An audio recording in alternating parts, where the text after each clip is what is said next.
Hola, soy Piero Larcón, soy el productor y editor de Bajo Cero, y vengo a decirles que nosotros contamos con un equipo reducido de personas que se encargan de la grabación, respetando el distanciamiento social y los protocolos de bioseguridad.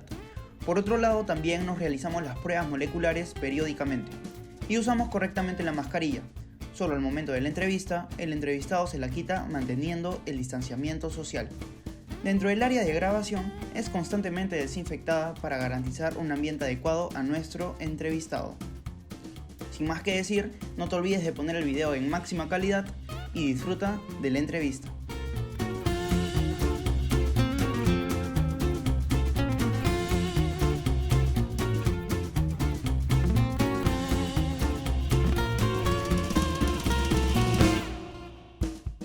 Hola con todos, estamos hoy aquí para un nuevo episodio de Bajo Cero, ya el cuarto episodio de esta primera temporada, que esperamos sean muchas más.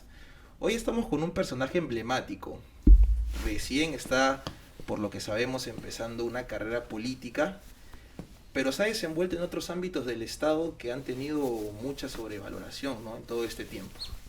Estamos hablando del general José Daniel Williams Zapata. ¿Cómo está, general? ¿Cómo está, Sebastián? Como sabemos, el general Williams, ya en situación de retiro, ¿cierto? Cierto.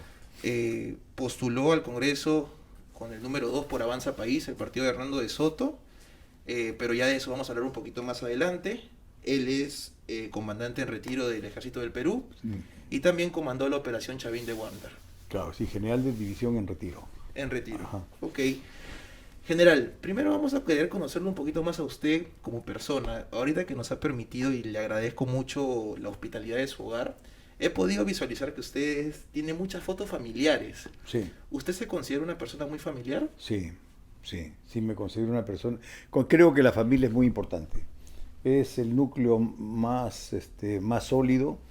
Creo que si alguien puede confiar, no, a ciegas en personas, es en la familia. Y la amistad entre hijos y padres y la esposa es muy importante. Usted nació en el año 50, me parece. Sí, 51. 51. Usted entonces ha vivido varios de los gobiernos militares del Perú. Sí. ¿Recuerda alguno en específico? Claro, yo era cadete todavía cuando entró al gobierno el general Velasco y un tiempo después fue relevado por el general Morales Bermúdez, a quien lo conozco. Con él soy parte del Consejo Consultivo del Comandante General, es una excelente persona, vive todavía. Tiene, si no tiene 100 años, ya tiene 99 o ya cumplió los 100 años, está muy bien. Sí, he pasado por todo ese tiempo de gobiernos militares. ¿Usted tiene algún recuerdo de su niñez que usted cree que lo haya formado para lo que se vino a su futuro? ¿Usted tiene algún familiar que se dedicó a las Fuerzas Armadas? Claro, mi padre es militar. Mi padre es un oficial de caballería, le gustaba mucho el deporte. Mi padre fue campeón en equitación, campeón bolivariano en Ecuador, Quito, también en Brasil, en Río de Janeiro, ocupó el segundo lugar, y en Santiago de Chile el tercero en equitación, salto a caballo. Yo viví junto con mis hermanos, ¿no?, dentro del ámbito de la familia militar. Me gustó la carrera militar desde muy joven y creo que la decisión importante para mí, o trascendente, fue un diciembre 9, si no me equivoco, en que vi una ceremonia por el Día del Ejército en Cusco, que es donde mi padre trabajaba. Eso terminó de convencerme para ser militar. A los meses me presenté a la Escuela Militar de Chorrillos, ingresé y soy oficial de arma de infantería. ¿Usted entonces cree que es una rama de familia, viene de familia esto, o fue suma vocación de usted? Yo creo que el ejemplo de mi padre, así como haber vivido en las unidades del ejército, haber recorrido el país, ha tenido que influir en mí, definitivamente. Pero además de ello, creo que tengo estoy seguro de que tengo la vocación militar. Y siempre me gustó la carrera de las armas desde muy joven, desde el colegio, cuarto, quinto de media. Uh-huh. Se rumorea mucho que las familias de los militares, por el hecho de que, bueno, algunos militares, no sé si todos, la verdad, no tengo tanto conocimiento en el tema, migran mucho. se mueven mucho dentro del país.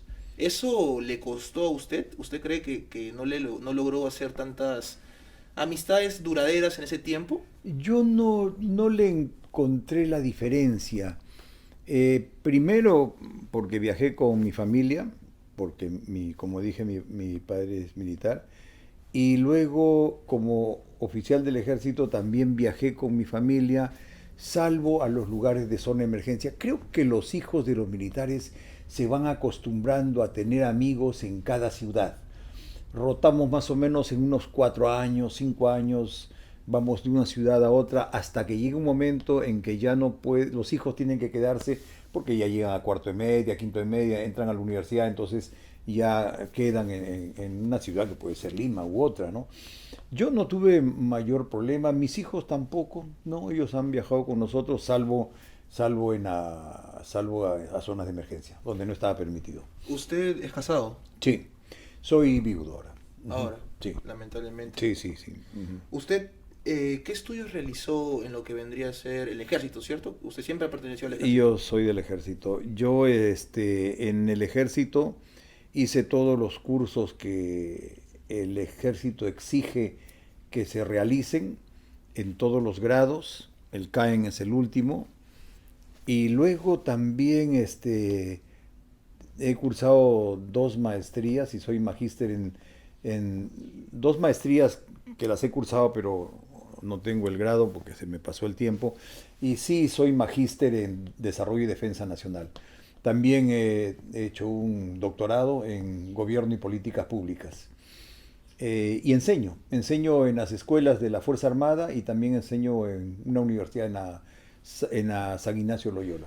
Usted me habló hace un momento de Gobierno y Políticas Públicas. ¿Esto es de hace bastantes años o de hace poco? Yo ese doctorado lo debo haber hecho hace unos 9 años. 9 años. ¿Fue con alguna afición política? Es que me interesa lo que tiene que ver con la teoría política, me interesa lo que tiene que estar relacionado con el Estado, su administración. Es bastante afín a lo que hacemos los militares. Entonces yo siempre quise hacer un doctorado y busqué entre todos los que me interesaban y quedé entusiasmado con un doctorado que daba la Católica y el que daba el Instituto de Gobierno de la San Martín. Me gustó más el del Instituto de Gobierno porque tiene un ámbito más grande de acción, vi más asignaturas, cosas más afines a mí. Entonces lo hice. También he tenido la oportunidad de estudiar un máster en Estados Unidos, en el Colegio Interamericano, que tiene convenios con una universidad norteamericana. Usted, o sea, lo que pasa es que a mí me cabe siempre una duda. Usted siempre, o la mayoría de comandantes, generales, personas de alto rango en el ejército, muchas de las personas que ven de afuera, ¿no?, que no pertenecen a las Fuerzas Armadas, pueden decir, bueno, seguro ese general, bueno, lo subieron, pero no tiene mérito, o bueno, esta persona llegó porque llegó. Usted, durante sus años, porque usted ha ascendido al igual que todos, ¿cierto? Sí. ¿Usted tiene alguna anécdota del momento en el que podríamos decirlo, usted recién empezaba en este mundo del ejército? Mira, los oficiales de la Fuerza Armada a lo largo de su carrera son evaluados por lo menos en 3 ámbitos, ¿no? Le llaman rendimiento, potencial y la parte académica. O sea, nosotros nos van evaluando a lo largo de toda nuestra carrera, vía unas calificaciones que nos colocan cada fin de año en razón a cómo hemos trabajado en una determinada unidad. También nos van evaluando en razón a los cursos que hacemos. Por eso es que los oficiales siempre están haciendo cursos en todos los grados. Y no solamente es hacer el curso, sino también a uno lo evalúan dependiendo del quinto en que esté. Los que están en el quinto superior o en el primer quinto, que le decimos nosotros, tienen más puntaje que los que están en el segundo, tercero o los que están en el último quinto. Entonces es una carrera donde permanentemente uno tiene que estar capacitándose. Yo creo que si hay quiebres beneficiosos en la carrera es cuando a alguien le toca desempeñar un cargo o tiene en particular algo importante que hacer, que de alguna forma se lo presenta pues la oportunidad o está trabajando en un lugar. En caso mío, yo tuve la oportunidad de estar en el CENEPA, ¿no? Entonces eso es beneficioso para profesionalmente, pero también es algo importante, ¿no? Y valioso para alguien que está en la carrera militar, el poder participar de un conflicto, ¿no?, externo. Bueno, Chavín de Huántar también, y zona de emergencia, tuve la posibilidad de estar 3 veces, bueno, 4 cuando yo ya estuve en otros grados de mayor rango. Yo creo que la carrera militar es algo donde uno tiene que estar permanentemente preparado. Tiene que estar estudiando, evitar meterse en problemas, cosas que le perjudiquen en la carrera, y estar siempre listo para poder asumir una responsabilidad. Justo ahí venía el tema sobre el conflicto del CENEPA. Usted, ¿cuál fue su función en este conflicto armado que tuvo el Estado peruano con el Ecuador? Yo trabajaba en ese tiempo en la primera brigada de fuerzas especiales, aquí en Las Palmas, en el RIMAC. Y el conflicto se inició en la segunda quincena de enero de ese año. Entonces comenzaron a ir unidades de diferentes lugares del país hacia el CENEPA, hacia la frontera. Y la gran unidad donde yo trabajaba, que es de fuerzas especiales, tenía la responsabilidad de estar en ese lugar. Yo estaba en el cargo de jefe de Estado Mayor de Operaciones, o sea, mi cargo, dentro de mi responsabilidad estaban las operaciones, entonces es por eso que fui nombrado para poder estar en el CENEPA. Y fuimos, ¿no?, 2 batallones más un grupo de artillería y muchos otros oficiales más. ¿Tiene alguna anécdota de esos momentos? Bueno, yo lo que recuerdo de ese tiempo es los bombardeos que nos hacían los ecuatorianos. Cada vez que habían bombardeos nosotros teníamos que correr hacia lo que nosotros le decimos hueco de zorros, o sea, unas trincheras, y pues colocarlos ahí, ¿no?, mientras ellos lanzaban sus granadas, también los bombardeos de artillería, y en 2 oportunidades estuvimos en contacto directo con los ecuatorianos. ¿Murió algún soldado a su cargo? Bueno, en el conflicto murieron más de 80 hombres, ¿no? Y yo estaba a cargo de las fuerzas especiales, y sí tuvimos varias bajas, entre oficiales y suboficiales y también personal de tropa. ¿Usted tenía la obligación o la responsabilidad de hablar con la familia o no? Yo creo que la familia de los oficiales van comprendiendo de que por algunas circunstancias ellos tienen que alejarse, las esposas saben que es difícil comunicarse, entonces en la primera oportunidad que hay, sí hay mensajes, teléfonos, satelitales, o bueno, ahora es mucho más fácil con los celulares que antes, ¿no? Sí uno busca comunicarse con la familia, pero hay circunstancias en que no se puede. Y yo creo que la familia militar sí lo comprende. Mi esposa y mis hijos, sobre todo mi esposa, ¿no?, porque mis hijos eran muy, muy pequeños todavía. ¿Usted en algún momento estuvo en una situación de peligro de muerte durante toda su carrera? Bueno, en el CENEPA cualquiera de los que estuvimos ahí tenía la posibilidad de ser muerto, ¿no?, por el ataque enemigo. En zona de emergencia, yo he estado en zona de emergencia desde capitán, de mayor, de comandante, siempre hay un riesgo, sobre todo cuando uno tiene que patrullar, ¿no? Y en razón también a mi especialidad, soy de fuerzas especiales, soy comando, entonces normalmente estamos en lugares donde hay un permanente contacto con algún tipo de amenaza. Y bueno, Chavín de Huántar también, ¿no? Yo creo que esto es bastante normal en los oficiales, una carrera militar. Sí. General, ¿usted o nos podría contar un poco de qué vino posteriormente en su carrera profesional militar, posterior al conflicto del CENEPA? Después del conflicto del CENEPA... Pero antes de la operación Chavín de Huántar. Antes de la operación. Nos aguantamos hasta ahí. Sí, sí. Luego del conflicto del CENEPA, bueno, nos pusimos a hacer lecciones aprendidas, ¿no? A ver qué cosas, en qué habíamos estado bien, en qué habíamos errado, con la finalidad de mejorar teorías, doctrinas.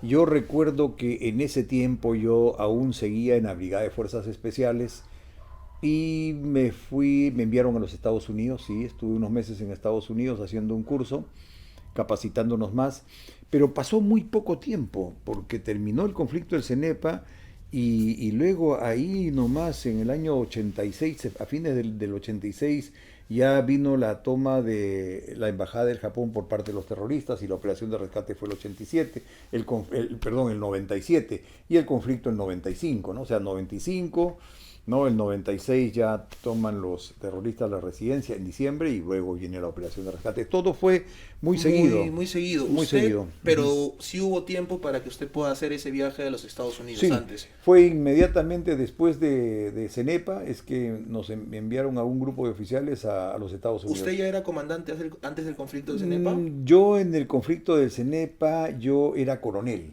Ok. O sea, ya había sido comandante 3 años antes, 4 años antes. ¿Coronel es el grado más alto? No, el grado de coronel es el que está antes que el de general de brigada, luego viene el de general de división y posteriormente el de general de ejército. El grado de general de ejército es aquel que se le da a quienes tienen el cargo de jefes del comando conjunto o comandantes generales del ejército. Cesado el cargo, cesado el tiempo en que un general está haciendo ese cargo, en el caso mío, ¿no? Yo fui jefe del comando conjunto, fui general de ejército, pero terminó mi tiempo en el comando conjunto y claro, y volví a mi grado de general de división. Los generales de división son los que tienen el grado más alto en el ejército, así como los marinos tienen al vicealmirante y los de la Fuerza Aérea al teniente general. ¿Usted fue contactado por el propio presidente para esta operación? No. La operación Chavín de Huántar es de la que estamos hablando, sí, ¿verdad?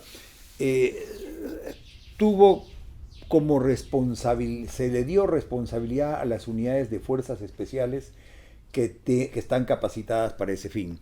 Entonces yo en ese momento ya tenía la especialidad en operaciones contraterroristas, me encontraba como jefe de operaciones de toda la Brigada de Fuerzas Especiales y el comandante general de la Brigada de Fuerzas Especiales fue el que decidió nombrarme como comandante de la operación. Posteriormente, dicho comandante le hace conocer al comandante general del ejército de que me estaban nombrando como comandante de la operación y el comandante general del ejército lo aprobó. Luego el presidente supo que yo era el comandante de la operación. Nosotros le decimos comandante a quien comanda un grupo de hombres, ¿no? Una compañía, un batallón, ¿no? Pero al margen de que sea coronel o general. O sea, hay también el grado de comandante. Hay grado de teniente, capitán, mayor, comandante, coronel, general. Entonces puede ser un coronel comandante de una operación. Okay. No, en el caso mío, por el momento, por la circunstancia. No, es una forma de citar a esa persona, de decirle, pero el grado lo mantiene. Yo fui el comandante de la operación, pero con el grado de coronel. O sea, es el comandante, es el que comanda, solamente porque comanda. ¿Cuál fue el primer paso para preparar esta operación? Lo primero que hicimos fue enterarnos de lo que estaba sucediendo adentro, quiénes eran los actores.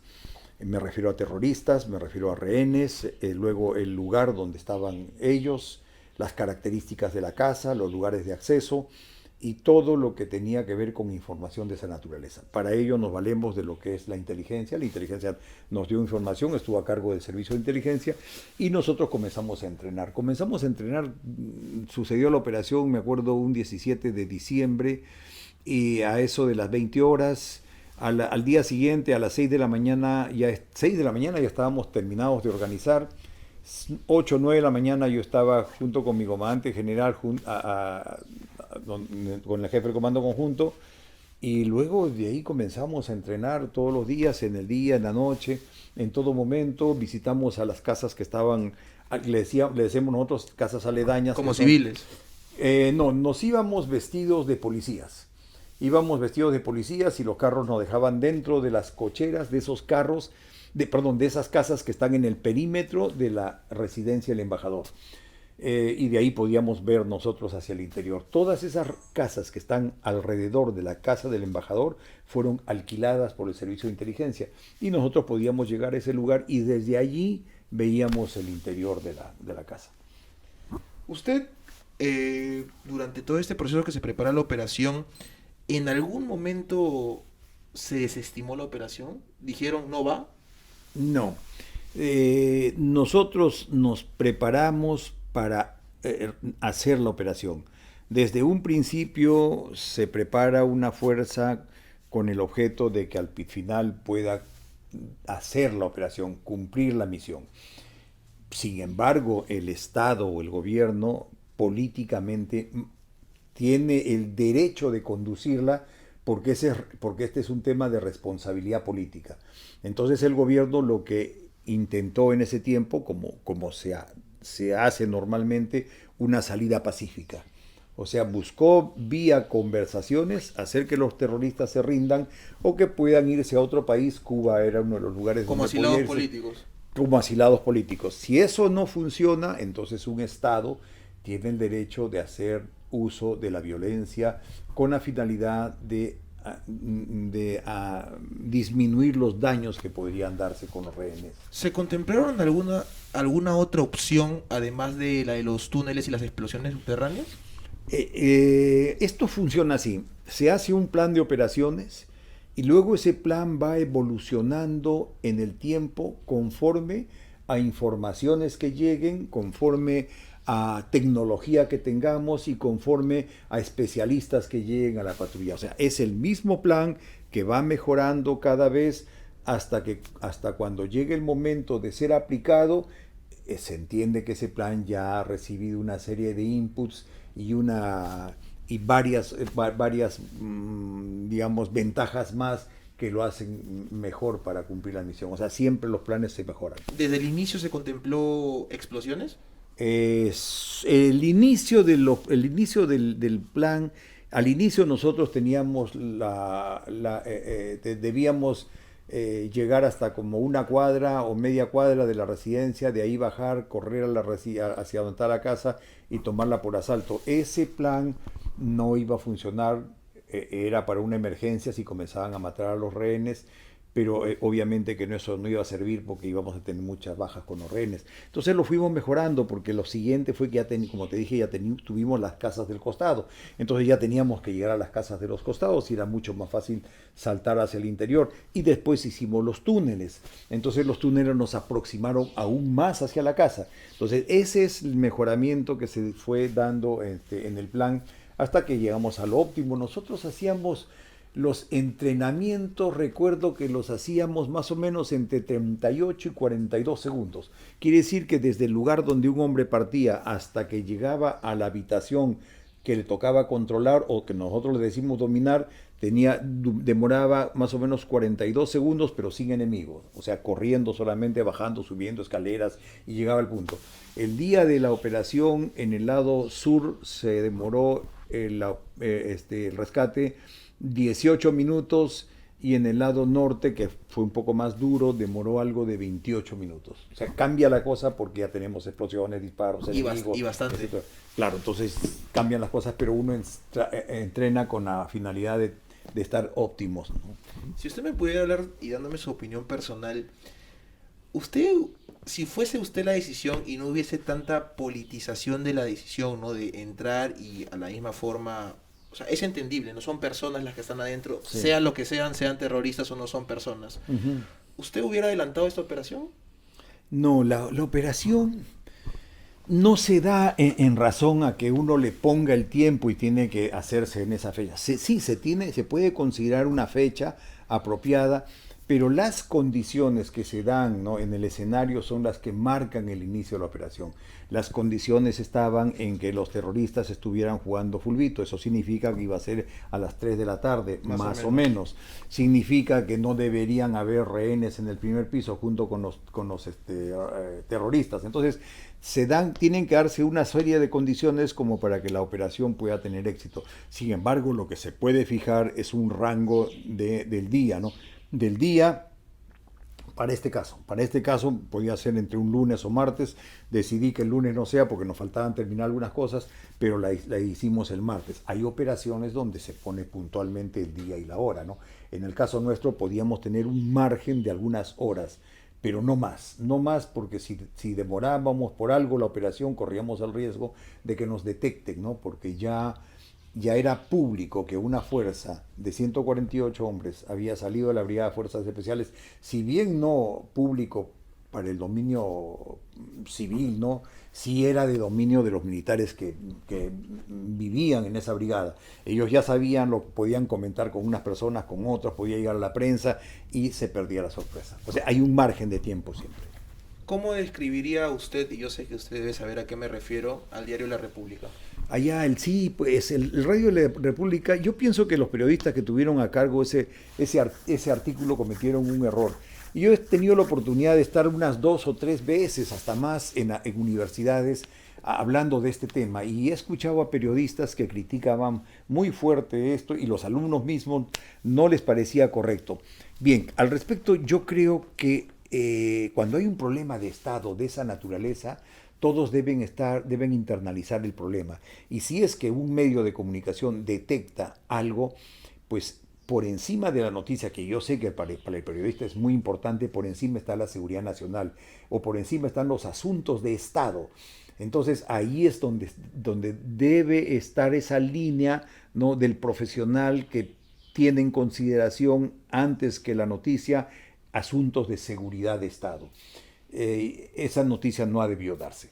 No ha debido darse, gracias a Dios que no hubo ningún problema porque los terroristas no detectaron, sabían que pensaban que había un túnel. Inclusive a algunos rehenes los pusieron a escuchar el piso para que les confirmen, ¿no? Y los terroristas decían, sí están haciendo el túnel. Bueno, pues si luego de esto, de que salió en la República, porque los terroristas tenían acceso a las informaciones, uno de ellos pedía una barreta o 2 barretas, pues se ponían a hacer hueco en la sala y el comedor y se encontraban con un tremendo hueco. ¿Usted lo considera una traición? No, yo creo que lo que ha habido es una falta de manejo profesional de la noticia. No, una traición yo creo que es un poco más, tendríamos que probar que hubieran estado confabulados con los terroristas y yo creo que eso ya es más. Sí, mucha irresponsabilidad. Bueno, ¿Decepción total? No me pareció que sobre todo la República, ¿no? La República, es que de ahí vienen las conjeturas, ¿no? Personas que son más drásticas dicen, no, bueno, fue la República porque la República siempre tiene una línea socialista, a veces de más de izquierda, y algunos ya se van más allá y dicen, bueno, de repente quisieron ayudar a los terroristas. Pero todo eso pasa dentro de esa especulación que se puede hacer y que en razón a lo que hicieron, pues se merecieron esas críticas también, ¿no? Porque ustedes saben cómo funciona la prensa, cómo las personas opinan por diferentes lugares. Entonces, si uno comete un error tan grande, pues le van a decir hasta que está apoyando a los terroristas, ¿no? Pero sí fue un gran error. ¿Usted qué recuerdos tiene de los comandos Valery y Jiménez? Excelente, dos personas muy buenas. Yo a Valer lo conocí más, todavía es más antiguo, él ya era mayor en ese tiempo, ascendió, tuvo un ascenso póstumo a comandante, y Jiménez era teniente, tuvo un ascenso póstumo a capitán. Con Jiménez sí lo había visto algunas veces, en el entrenamiento por supuesto, lo vi los 3 meses, pero antes también, un par de veces. Pero con Valer sí habíamos trabajado cerca, ¿no? Eran 2 excelentes oficiales. Valer era un tipo muy simpático, de mucha alegría, ¿no? Era gracioso, hacía chistes. El otro era más serio. El otro estaba a punto de casarse. Valer estaba casado, tenía 2 hijos, tiene 2 hijos, ¿no? Entonces fue una pérdida fue muy triste para nosotros perder a ellos. Pero no solamente, bueno, tuvimos esas dos muertes, y también murió el doctor Justi, ¿no? Un juez importante, ¿no? en el ámbito judicial. Pero además nosotros tuvimos 25 heridos. Uno de ellos perdió la pierna, otro quedó con el brazo malogrado para siempre, muchos han tenido problemas con la vista, otros también con el oído. Y, o sea, no fue fácil la cosa, ¿no? 25 heridos no salen por gusto, ¿no? No salen barato. Claro, o sea, hubo enfrentamiento, hubieron disparos, bueno, disparos hubieron muchísimos, pero hubieron heridos de bala, heridos de explosiones, ¿no? Y también hubieron entre 10 y 12 rehenes heridos, lo cual también configura que hubo combate en el interior. Al final de esta operación, ¿hubo algún terrorista que quedó vivo? Esta operación entró en un juicio, en un proceso judicial que comenzó en el fuero privativo militar. luego por una cuestión de contienda de competencia pasó al fuero civil, al fuero interno, al fuero nacional. Allí el juicio se quebró en dos oportunidades. Se quiebra un juicio cuando uno de los tres vocales por alguna razón sale, entonces tienen que nombrar a otro vocal y comienza el juicio de nuevo. Recuerdo que uno de los vocales murió. Además de eso, nos hicieron un juicio también porque hubo una denuncia a la Comisión Interamericana de Derechos Humanos en Washington, y luego Washington traslada la denuncia a Costa Rica, y en Costa Rica, en la Corte Internacional, nos hacen un juicio. Muy bien, de todos esos procesos que los de Sala Nacional terminan en uno solo, nosotros salimos absueltos. La Corte Internacional de Justicia también nos absolvió. Quedó sí pendiente un extremo de la operación porque se afirmaba que un terrorista había salido y había regresado. Habían dos policías ahí. Tito, habían dos policías que estaban como testigos, pero también los rehenes que estaban en esa casa dijeron que nunca lo vieron. Muy bien, terminó el juicio con los militares, nosotros salimos exculpados, o sea, sin sentencia, absueltos, y quedó ese extremo que, si no me equivoco, debe haber terminado ese juicio ya hace un año, porque me encontré con uno de ellos y me dijo que ya había terminado y fueron absueltos porque no encontraron unas pruebas no concretas de lo que había sucedido. Lo que pasa es que hay una niebla, que nosotros decimos la niebla de guerra, ¿no? Donde todo es muy rápido, uno no sabe quién le disparó o cómo fue el disparo, dónde vino la granada, hay humo, es todo un escenario turbio, nublado, ¿no? Nublado en el sentido de que no se puede precisar exactamente quién dispara a quién, ¿no? Entonces, eso es normal en operaciones de esta naturaleza porque el combate es cercano, ¿no? Es muy cercano. Hay hombres que estuvieron dentro de la casa y chocaron con un terrorista, voltearon y era un terrorista y comando y se dispararon, ¿no? Otros que se encontraron en la escalera subiendo terroristas Eso lo cuentan los propios comandos. Claro que sí, o sea, porque todo es como si combatiéramos en esta sala y en nuestros cuartos. Es tan pequeño donde uno tiene que correr rápidamente, ¿no? En una operación así. Imagino también el polvo. No se veía nada, abajo, ahí con esas tres explosiones, 12 kilos de C4, pues la casa se llenó de polvo y luego comenzó el incendio. O sea, hay momentos que uno no podía verse la mano dentro de la casa. Y cuando un hombre entra, narro la situación de un hombre, entra por esa pared de ese lugar, corre, él no es que va dentro de la casa buscando terroristas, no, él le toca ir al segundo piso, al cuarto 4, y él no para hasta el cuarto 4. Si en el camino encuentra terroristas, combate. Y le dispara, lo elimina y continúa corriendo. Llega a ese cuarto, ahí rescata a los rehenes y no se mueve. No se mueve hasta cuando le ordenen salir. Así es. No es que yo paso de un cuarto a otro cuarto, no. Cada cuarto tiene 2 o 3 comandos. O sea, no es que yo me hago el héroe y voy por ahí. No, porque su compañero le va a meter un balazo. Claro. No, o sea, no, pues, si yo tengo que llegar acá, me quedo aquí, ¿no? Y controlo esto, porque hay otros que tienen a su cargo ese ambiente y otros acá. Y si yo salgo por allá, me van a confundir y encima hay esa neblina de guerra, ¿no? Que no se ve. Entonces, esa es una técnica internacional. Comandante, ¿usted desestima entonces totalmente la teoría de los gallinazos? No. Eso de los gallinazos fue una... O sea, nombraron como gallinazos a personas del servicio de inteligencia que entraron a la residencia. Pues bien, nosotros teníamos la tarea de combatir. Nosotros no podíamos estar tomando fotos ni filmando porque obviamente vamos a combatir, no a filmar.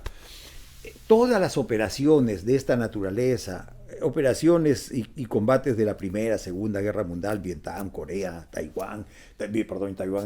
Vietnam, Laos y todas, Colombia, todas se filman porque constituyen elementos para poder estudiar el conflicto, para mejorar técnicas, y también se convierten en documentos de carácter histórico, y adicionalmente son documentos que pueden pasar a los juzgados, porque constituyen pruebas. O sea, podrían ser posibles crímenes que se necesitaría pruebas para evaluar. Claro, es que fíjate, cuando hubo, por eso es que nosotros vemos decenas de videos y películas reales de la Segunda Guerra Mundial, de Vietnam.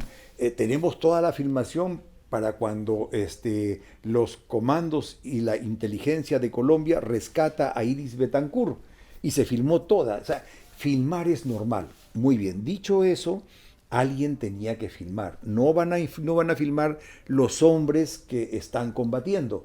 Tienen que filmar aquellas personas que les dan la tarea de filmar. Por eso es que inteligencia tenía, o sea, el servicio de inteligencia iba a filmar desde las paredes, desde las azoteas, todo el interior. Solamente que se le ocurrieron a tres o cuatro de ellos que cuando vieron que las cosas estaban más o menos tranquilas, se animaron y bajaron y se metieron a la casa y filmaron de ahí. Y ellos tenían pasamontañas, tenían filmadoras, no tenían armas, salvo uno o dos, y a ellos les pusieron el nombre Gallinazos. Y los reventaron porque los metieron al juicio.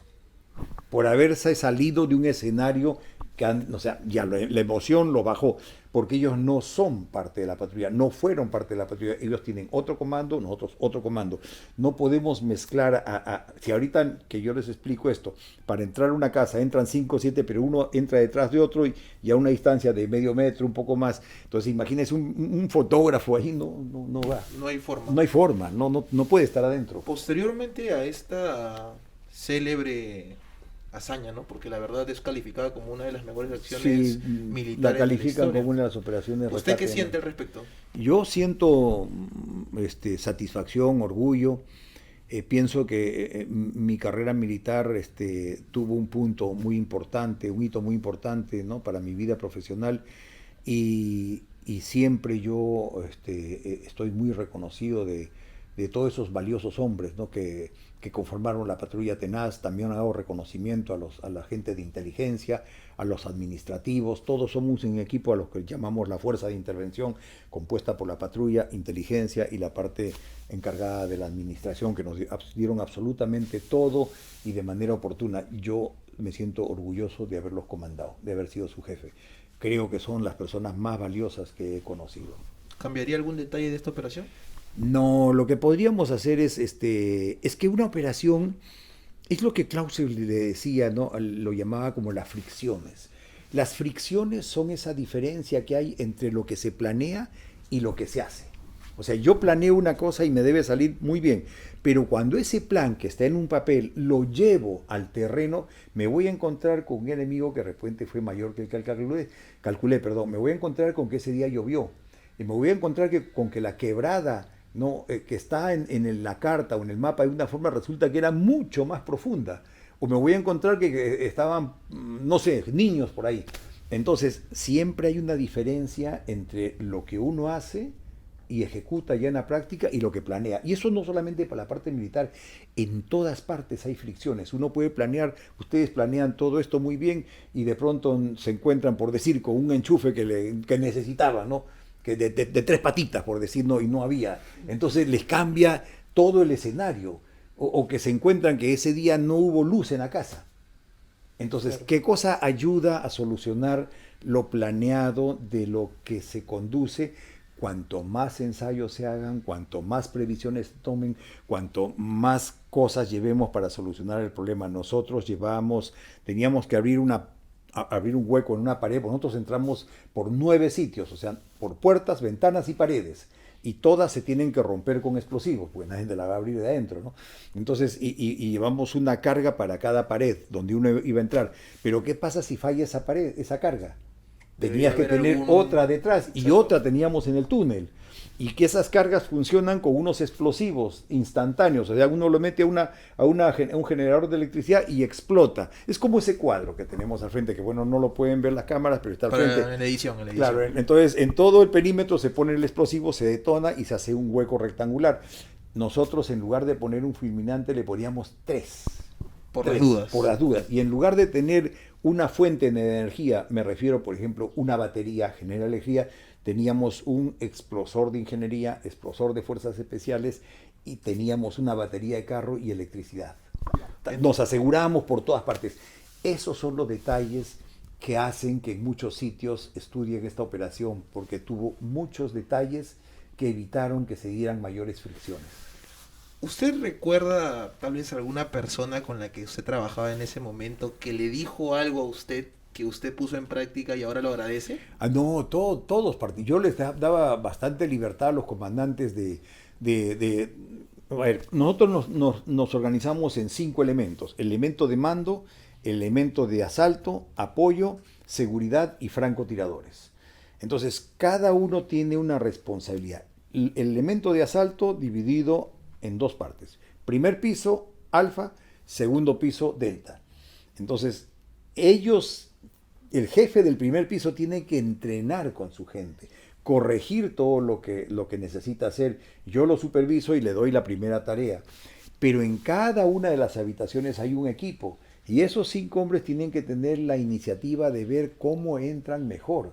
Y tienen que coordinarlo: te toco el hombro, paso por aquí, yo por allá, y etcétera. Entonces, es una serie de coordinaciones y de plan, y sobre todo de ensayos. Entonces, cuanto más se ceda responsabilidad, más que cuando se ceda, la responsabilidad siempre uno la tiene, pero cuando más se ceden las tareas para que las desarrollen, no los que les toca conducir, pues es mejor, porque todos utilizan su iniciativa, todos utilizan sus capacidades para mejorar. Y las cosas se enriquecen mucho cuando varias personas trabajan tras un fin, todos ponen toda su iniciativa, su inteligencia, y sobre todo tienen un asunto que es muy importante, que es el compromiso. ¿Usted puede asegurar que cada uno de los comandos está 100% comprometido con la operación? Absolutamente, absolutamente comprometidos. Sabían lo que les podía pasar, sabían que podían morir, pero detrás de ellos estaba rescatar a unos rehenes sanos. Pero no solamente era rescatar a los rehenes vivos, que era lo más importante, sino que pensábamos que estábamos evitando un problema mayor en el mediano y largo plazo. Porque si las cosas no salían bien, el MRTA se repotenciaba. Y al repotenciarse, es probable que muchos jóvenes hubieran tomado esto como una cuestión interesante. Si se ponían el polo del Che Guevara, de repente se hubiesen puesto el polo de esos terroristas, ¿no? Entonces, y nosotros ya estábamos saliendo del terrorismo que tanto nos agobió en todos estos años. Entonces, fracasar ahí nos iba a traer problemas, ¿no? Porque además de que combatíamos contra Sendero Luminoso, teníamos otro grupo más grande y más peligroso, que es Sendero Luminoso, y que todavía subsiste, ¿no? Entonces, ese mensaje de que no nos salgan bien las cosas los hubiera potenciado y nos hubiera traído problemas a futuro. Y otra cosa importante, hubiéramos enviado un mensaje desagradable para la región y el mundo. Malo para nosotros como Claro, Estado, o sea, como como país. una imagen hacia el mundo internacional en una operación militar fallida, que además de fallida cobró la vida de, imagínense, 100 rehenes. No, y comprometió a la vida de la nación y a la integridad del Estado, pues, por más tiempo, porque se podían potenciar los terroristas. Posterior a esta operación, usted, ¿cuál es el proceso o cómo se vivió ese momento en el que usted es nombrado presidente del Comando Conjunto de las Fuerzas Armadas? Ya, eso fue ya un tiempo después. Yo ascendí luego a general de brigada, luego ascendí a general de división, y llegó un momento en que tenía la antigüedad, ¿no? O sea, era el primero de mi promoción, porque había ascendido antes que los otros, habiendo también varios oficiales de mi promoción muy, muy buenos. Entonces, el presidente de la República es la persona que decide quién va a ser el jefe del Comando Conjunto, y lo escoge entre los 3 oficiales más antiguos, o dicho de otra forma, los que tienen más rango y más tiempo en el grado, entre uno del Ejército, uno de la Fuerza Aérea y uno de la Marina. Entonces el presidente decidió que sea yo el jefe del Comando Conjunto, y así es como me nombran como jefe del Comando Conjunto. ¿Qué sintió ese día? Claro, para mí fue muy bueno, porque ese es ¿El cargo más alto? Es el cargo más alto en las Fuerzas Armadas, obviamente. Cuando usted empezó, ¿creía llegar a ese punto? Yo creo que todo profesional piensa que va a tener éxito en su carrera y que tiene que llegar lo más que pueda. Uno, cuando es cadete y es muy joven, sale pensando que va a hacer carrera y que va a ser general, ¿no? Pero en el tiempo uno se da cuenta que la cosa no es muy fácil.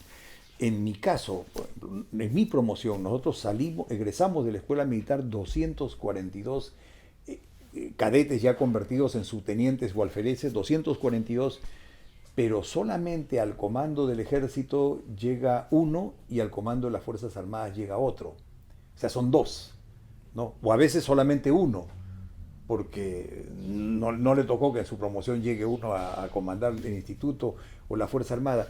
Entonces todos los demás oficiales, siendo buenos, ¿no? y teniendo los méritos, tienen que ir saliendo, los van decantando porque es una pirámide. O sea, Se va filtrando. necesitamos muchos subtenientes, pero no necesitamos muchos generales, ni muchos coroneles, entonces tienen que irse. Entonces por eso es que es una carrera de una constante competencia y de cuidarse de no meter la pata, por decir así, ¿no? O no cometer un error o que le pase algo, un accidente y malogra su carrera. Entonces es así. Antes de este cargo, ¿usted ya había tenido además de la operación Chavín de Huarta, no cabe la redundancia, usted cuando es nombrado presidente del Comando Conjunto de las Fuerzas Armadas, su vida de alguna forma cambió, supongo, ¿no? Porque de alguna u otra forma es el cargo más alto dentro de las Fuerzas Armadas. Usted prácticamente tenía que hablar con el presidente, asumo. Entonces, Sí. No sé, el hecho de tener tal vez una seguridad con usted, una presión distinta, ¿lo afectó de alguna forma? Y yo, sí, o sea, el cargo es el más importante y que año tras año va accediendo a él un oficial, ¿no? Entonces, a lo largo de la carrera, un oficial tiene escenarios donde tiene que poner a prueba algunas cuestiones que se le presenten. Yo estuve en zona de emergencia desde muy joven, entonces ahí se tienen que tomar decisiones. Cuando uno llega a un cargo que es importante, las decisiones son mucho más trascendentes, ¿no? Ya uno no decide para pocas personas, ¿no? Ya decide para todo un país en el ámbito de las Fuerzas Armadas, ¿no? Y desde el punto de vista de las operaciones, porque los jefes del Comando Conjunto se encargan de las operaciones y los comandantes generales de los institutos Ejército, Marina y Fuerza Aérea tienen bajo su responsabilidad la instrucción, la educación y la parte administrativa. Entonces es un cargo sumamente importante en el cual uno termina de aprender cómo administrar personas y recursos, pero a lo largo de la carrera el oficial administra, desde que uno sale de subteniente, un subteniente, yo me acuerdo que cuando era cadete nos decían nuestros instructores, ustedes van a salir de oficiales y van a tener por lo menos unos 200 millones de soles bajo su responsabilidad. ¿Cómo? A un subteniente le pueden tocar 3 tanques y un carro de combate, más los hombres, más las armas. Todo eso es responsabilidad de un subteniente. O sea, tiene que recibir eso con cargos, con estados de relevos, el entrenamiento, y tiene como responsabilidad también la vida de los hombres que le dan. Pueden ser 18, pueden ser 30, dependiendo de la unidad donde esté. Entonces, él es responsable de la vida de ellos, de enseñarles, de educarlos, y que no les pase algo, ¿no? Entonces, ya han habido accidentes donde mueren soldados, y normalmente el oficial que por ahí se le muere un soldado, lo van a enjuiciar para determinar si tiene o no responsabilidad. Ahora, posterior a esa etapa de su vida que asumo fue la más linda de su carrera militar, ¿no? Porque estar en el rango más alto, ¿a quién no le gustaría dentro de lo que quiera hacer? Entonces, usted ya me dice que usted es un comandante en retiro. En general. En general en retiro. Entonces, ¿cómo así usted se anima a esta candidatura al Congreso? Ya, mira, yo te digo, pero antes hay una cosa que es importante y tú me has preguntado, fíjate. Yo creo que una persona no puede ser feliz cuando llega al grado más importante, porque y que vive en esperanza de que va a ser feliz y lo va a tener todo cuando llegue a ese punto, porque de repente no lo alcanza. Yo lo que pienso, y lo digo a mis alumnos en el ejército y a mis hijos, es que uno es bueno en el nivel donde está. O sea, en el nivel donde está uno tiene que ser el número 1. Es el comandante general de ese nivel. Y luego será el comandante general del otro. Pero siempre va a sentir sus ánimos, se va a sentir con una estima muy importante porque se va a sentir mejor que los otros. Entonces, creo que a uno debe ir construyendo así su futuro, siendo el mejor en cada uno de los momentos. Y ahora, con respecto a lo que tú me dices, ¿cómo es que incursiono en la política? Bueno, yo creo que de alguna forma es bueno seguir en actividad, seguir haciendo cosas. seguir trabajando. El militar, a nosotros cuando nos cambian de un lugar a otro nos dicen, nos preguntamos, no, ¿dónde vas a servir? Te dice, o sea, ¿dónde te cambian? ¿Dónde vas a servir? Voy a servir en Ilave, voy a servir en Pomata, voy a servir en Tumbes. Entonces, de alguna forma, la carrera del militar es servir, ¿no? Trabajar en ese sentido. La política yo creo que es un ámbito muy interesante porque uno puede seguir tomando decisiones. Es su primer acercamiento, ¿cierto? Sí. Claro que como jefe del Comando Conjunto y en los cargos de general de división he estado cerca a políticos por las razones de mi cargo, pero no haciendo política. Entonces, la política, de alguna manera, es como lo que hace un militar. Toma decisiones, hace planeamientos, transforma cosas, puede hacer aquello que le parezca que es bueno para una institución, bueno para el país. Entonces, el político tiene la posibilidad de hacer, de crear, de seguir trabajando. Yo creo que esas son las cosas que más me motivaron para poder seguir trabajando y no quedarme pues sin hacer. Usted es fue el número 2 en la campaña por Avanza País de Hernando de Soto. Uh-huh. ¿Usted es contactado por Hernando para participar? Yo contacto con Hernando por intermedio de una amiga que me presenta a otra persona y luego con Hernando de Soto y bueno, de inmediato me acogieron y me dieron el número 2. Yo a Hernando de Soto lo había visto hacía un tiempo antes y conversamos también, ¿no? Porque nos tocó estar en una conferencia como expositores un par de veces, pero no pasó de haber conversado en el ágape final, ¿no? en el cóctel que se hace después y nada más. Pero luego de esto sí hemos tenido bastante comunicación con Hernando de Soto y considero que es una persona, bueno, es reconocida como una persona muy capaz. Lamentablemente no pudo llegar a la presidencia, pero creo que las ideas que tiene, sobre todo del punto de vista de la economía y de sacar a los pobres, ¿no? son muy buenas. ¿Recibe con mucha ilusión este periodo? Sí, sí. Yo lo recibo con ilusión porque pienso de que es así como se deben recibir las cosas. Sin embargo, soy consciente que no está fácil el ambiente, ¿no? Tenemos la mitad de la población dividida, los congresistas casi divididos en la mitad. Probablemente tengamos un grupo que sea muy radical, es lo más posible. Esperemos que no se den cuenta que el marxismo, el comunismo, el leninismo en 4 meses nos va a mandar al barro. Y si es que, primero que tenemos que esperar los resultados. La OMPE debe dar los resultados y yo creo que los resultados deben darse cuando se revisen todas las actas. Hay actas que se han impugnado y actas que se han observado. Y eso de las 20 horas o 24 horas, 23 y 59, son asuntos que deben definirse, pero son días, o yo entiendo que son días completos.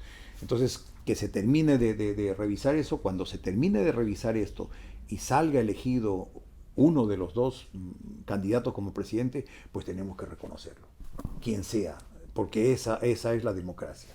¿Usted de alguna u otra forma siente algún tipo de incomodidad o le preocupa tener que compartir curules con investigados por terrorismo? Sí, ciertamente. ¿Le incomoda?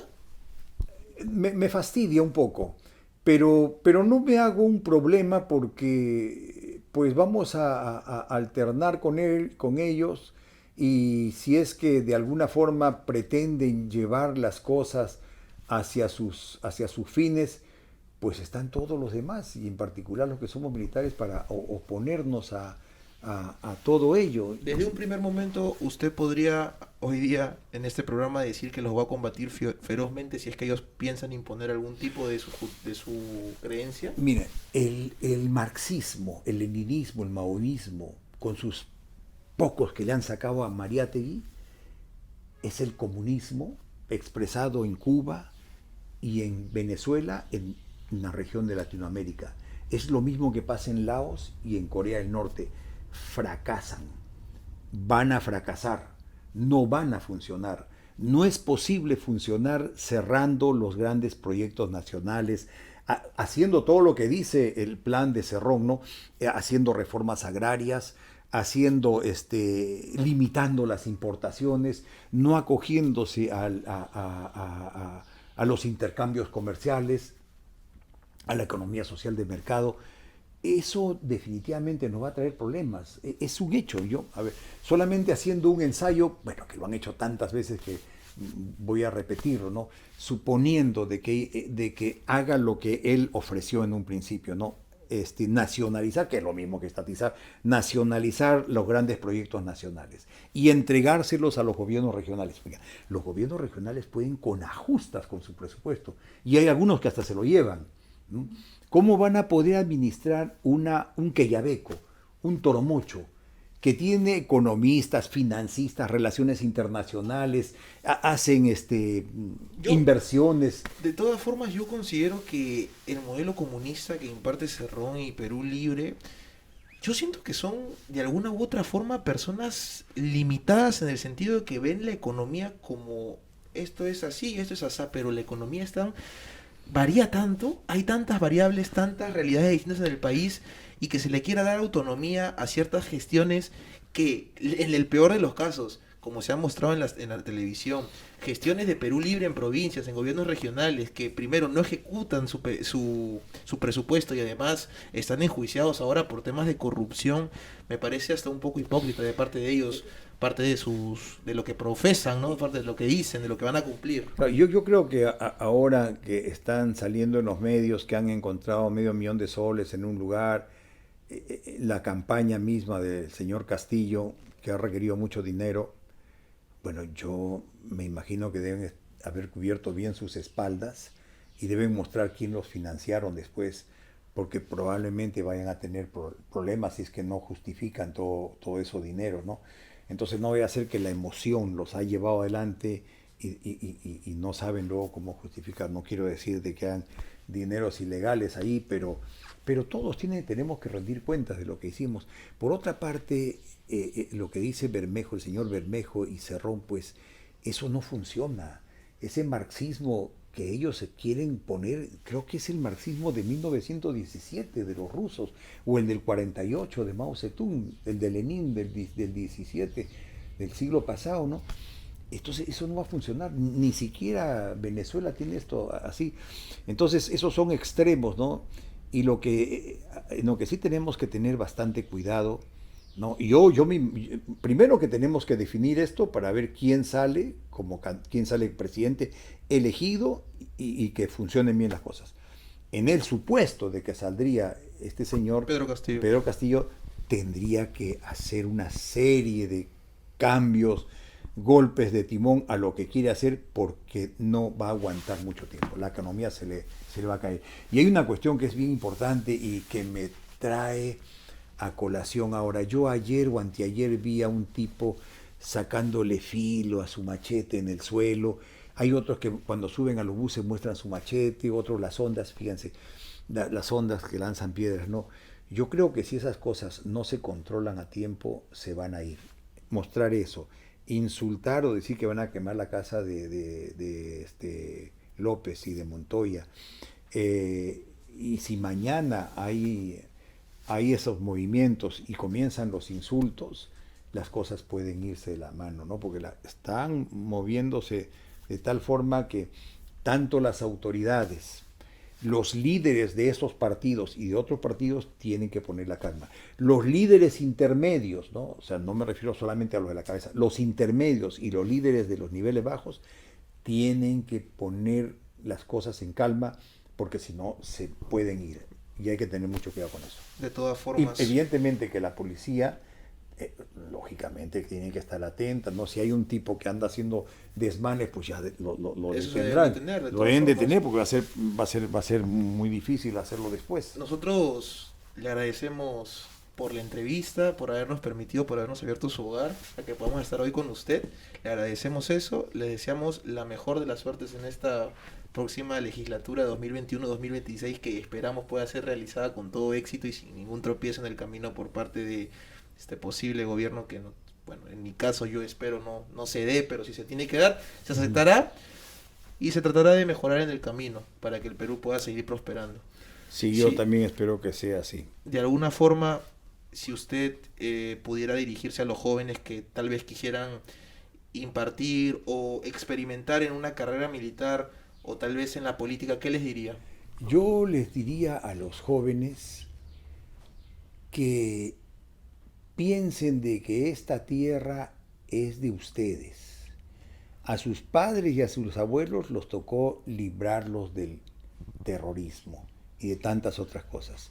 Si los jóvenes no se comprometen y no toman parte de algo, pues no van a ser dueños de su destino. Yo creo que los jóvenes tienen que, repito, tomar parte, comprender que todo lo que está sucediendo ahora va a tener que ver con ustedes en 5, 10, 15 o 20 años. Dicho de otra forma, tienen que asegurar que su tierra, que esta tierra que es de ustedes, funcione bien para ustedes y funcione bien para sus padres. General Williams, fue un gusto estar con usted. Este fue un nuevo episodio de Bajo Cero. No olviden suscribirse en todas nuestras redes. Muchas gracias. Chao.